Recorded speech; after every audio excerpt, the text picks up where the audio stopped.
Hello chess fans! Today I'm going to go over another game I played in a recent tournament.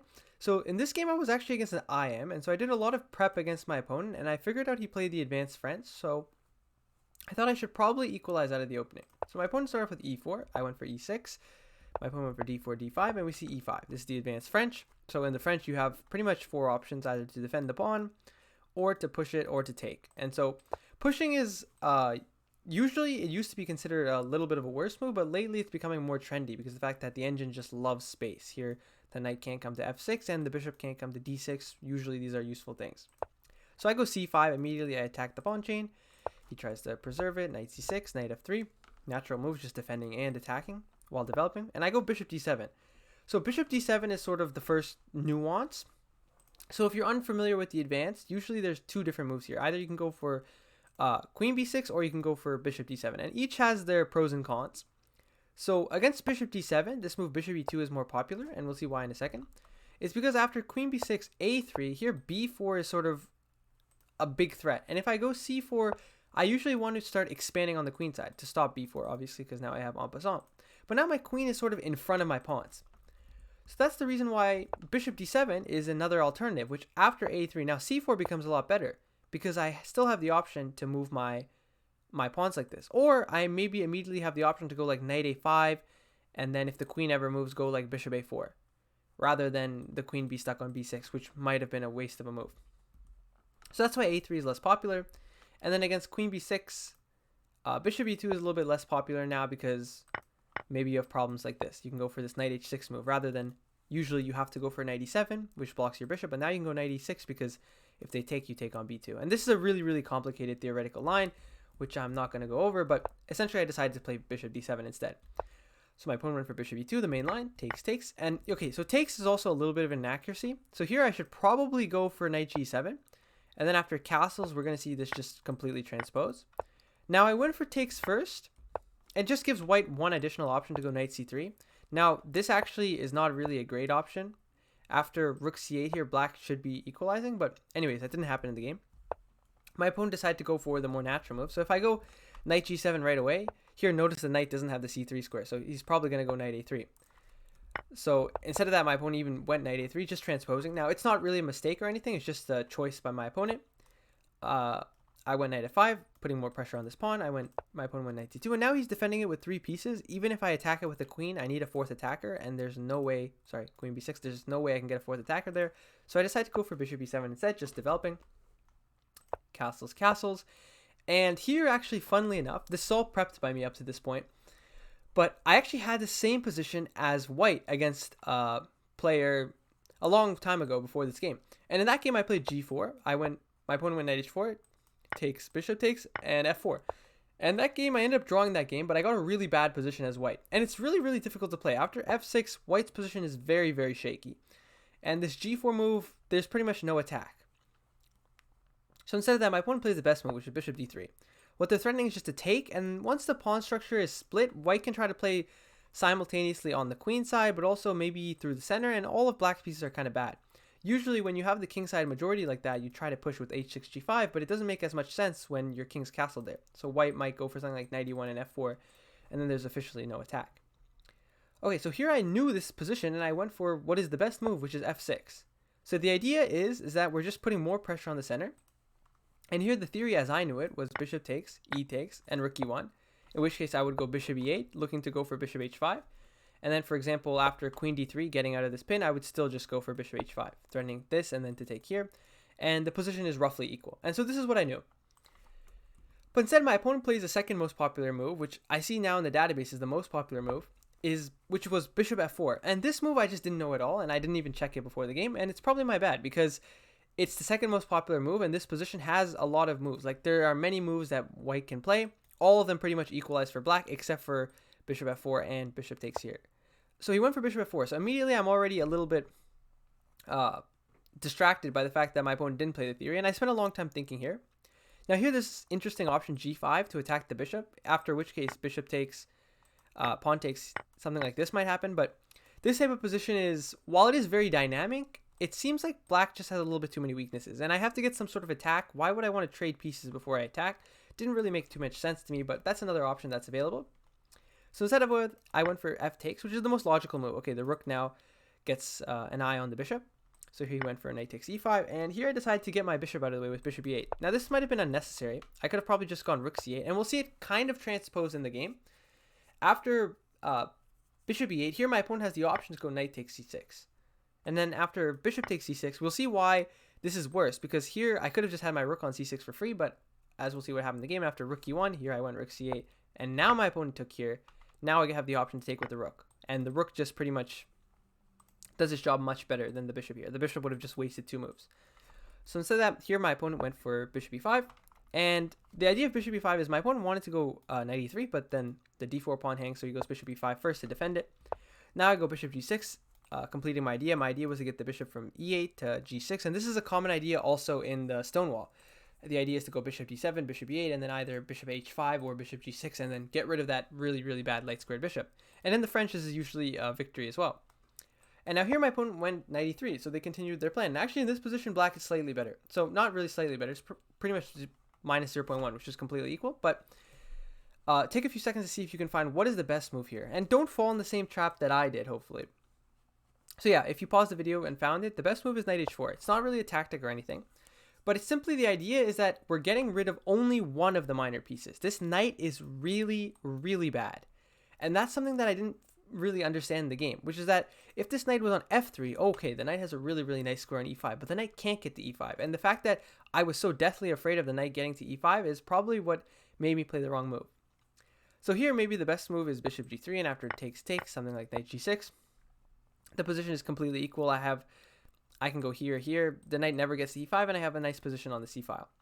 Instead of that, I just wanted to trade all the pieces, which is a really bad idea since the fact that the knight here was very bad for him. So after takes, now I play bishop f6. And this is a common mistake you'll see among lower rated players. And I'm including myself in that sentence here, which is that you sort of just trade pieces when you don't know what to do. So I didn't know what to do. I didn't really see an attack. I just have one small weakness. But if I'm going into a position where I trade pieces and I had one small weakness, well, it's just going to be easier to exploit that weakness, and my opponent just has a free hand. So here white is just slightly better, like plus 0.3, and I have no play. And so here my opponent starts slowly outplaying me. He plays g3, the best move in the position, preparing f4, also preparing some loops for the king with the g3 square. Now he won't get back rank mated. Here I went bishop takes e5. I didn't know what to do. Rook takes e5, and here I went queen b6. So just defending this again. Again, this is the wrong plan already. Here I should have gone queen f6, and after f4, go queen g6. And now this is hard to commit to, but apparently here black is doing completely fine because white has no breaks, and I can just go king f7, and this king's doing a great job. So yeah, I didn't see that at all. But also the queen just should generally be around the king, not on the queen side. He went rook e2, defending his pawn on b2, rook fc8, and king g2. And here again, I don't know what to do. Apparently here I'm supposed to go rook back to f8 and then just bring the pieces closer to my king. Honestly, that makes perfect sense. Why did I move the pieces away from my king when my opponent is clearly going to probably attack my king? I'm not sure. I went rook c1, trading a piece. And again, this is another mistake. I assumed that trading pieces would bring me closer to a draw, but actually it made all my pieces that are left on the board worse, because I traded off my doubled rooks on the c file for his rook on a1 who hadn't moved yet. So, okay, again, makes no sense. Now he goes b3, so he's alleviating the rook's task of defending the b2 pawn. Now I go rook c6. Okay, I'm defending here, but at this point it's already really, really unpleasant because I have no active ideas and my opponent can just do whatever they want. And so they decide to do whatever they want, which is h4. Typically, if you have a position where you can do whatever you want, just push the flank pawns to attack the king. So in this case, my king's on the king side, push the h pawn towards the king to create a weakness. And that's exactly what my opponent does here, and it's very, very instructive. So I go queen d8, bringing my pieces closer to the king. It's already extremely difficult to play. And I think my main mistake was not after this point of the game. It's only plus 0.5, but I think that it's already so difficult that this is not the part of the game that I think that I personally can learn as much from, because the fact that I already made so many mistakes by just trading all those pieces. I needed to keep those pieces on the board to use the fact that I have a weakness to create some sort of, or at least to compensate for the fact that I have a weakness with some sort of active play. But instead, my opponent has the active play and the weakness and the attack on my king. It's just extremely unpleasant. So rook e5, queen f6, h5. I go h6 so that this pawn doesn't hang in the future. He goes queen d2, a little bit of a strange move, but the idea is eventually to get g4, g5 with f4. I go king f7, just defending this pawn, f4, and now he's threatening g4 and g5. I really don't see what to do other than queen d8. I'm like, okay, g5 is going to come eventually. At least my queen won't get hit by tempo when the pawn gets to g5. King h3, now a6. Okay, a6 is again a nothing move. I don't know what to do in this position. Queen d3, now he's preparing f5, and I have no way to stop f5 here. I probably should have gone king f8, but then again, he goes queen g6 attacking here, and it's difficult again. If I go queen f6, maybe queen h7 with queen here threats here, and then he comes around this side. If I go queen f8, takes, and I don't know, here, and f5 comes next, and the d5 pawn hangs. So again, I'm just completely losing here, I think, even after king f8. And king f8 is the engine's favorite move. So instead of that, queen f6, and now f5, and now it's just very, very difficult here. I probably should go here, after which case I'm just down a pawn. But, I mean, getting down a pawn from the position I had, maybe I should take it. But even still, my king is very, very weak here with all sorts of mate threats. Instead of that, I went king e7 because I wanted to keep defensive this pawn. I thought that, okay, maybe if takes, or sorry, if takes, he has rook f5, trapping my queen. So here I wouldn't take, but instead, I guess I would have to move something. I think me and my opponent both thought that he was going to play rook takes d5 here. I think I missed queen f5 as well. But instead he played queen e2, putting more pressure here. I went king d7, getting in the way. Now he takes here with check. I go rook d6, queen g4, king c7. Here I probably should have gone king c6 and bring the king around like this. And it's still actually kind of interesting. After rook f5, queen takes d4, takes, and then rook here. Maybe I have some play after like this. And rook g5. And okay, I'm completely losing here, but it's actually not the most simple position in the world. King here, rook f5. Maybe it is the most simple position in the world. Maybe it's already lost at this point, but I did get one last chance here. After queen f4, pinning my rook, I unpin. And then here he had a nice win with rook f7. Now wherever I move my queen, then he has d5, and then queen c4 comes next, and I'm completely lost. If I go here, he has here. Or, okay, at least he can take here. So that was a nice win, but instead he goes queen here. And now here has my last chance, was to go queen e6. And this is actually kind of difficult because now his rook is pinned, but I'm also attacking his queen. And if he takes, then this is difficult to defend. If he defends this, then, okay, this position, okay, after rook d7, apparently the position is the closest it's been to a draw in a while. Like it's plus 0.7. So maybe I could draw this. Instead of that, I again missed the right move and I go queen e4, which is just a terrible move. But it has a sort of last attempt idea, which is to go for queen h1 and queen here with the perpetual. If he gives this check, which I thought he might do, then king e8, attacking the rook, and I'm also turning this perpetual. So the only way to play for a win is rook f1, in which case, I mean, I thought maybe I could take here, but I guess no, I can't, so I have to go queen d5, and then, okay, again, it's pretty close to a draw. Instead of that, he went queen f7, which is the best move. I go queen c6. Here I had to trade queens, but okay.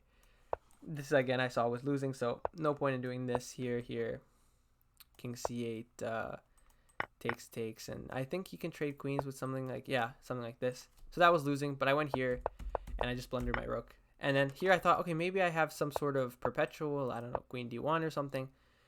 But yeah, after king g4, I actually resigned. But here, after queen e4, queen f4, queen e2, queen h3, that's a draw. Or sorry, that's not a draw. This is not a perpetual. After rook takes h5, I forgot that was hanging. But yeah, there's no checks here.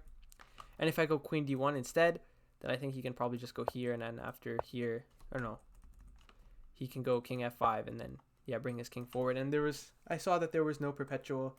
Check here, and then eventually he blocks here, and there's no checks anymore, no queen f5 checks. So I decided to resign before I had to try to get the perpetual.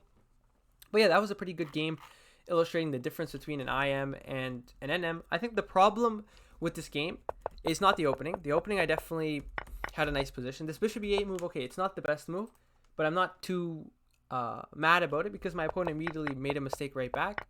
But then at this position, I think the problem with my play was I got too trigger happy to trade pieces and go into a position that is seemingly drawn because I was, I guess, okay with the result that I could draw. But you need to be ambitious no matter what, and you need to play objectively the best move on the board. Do not play your opponent.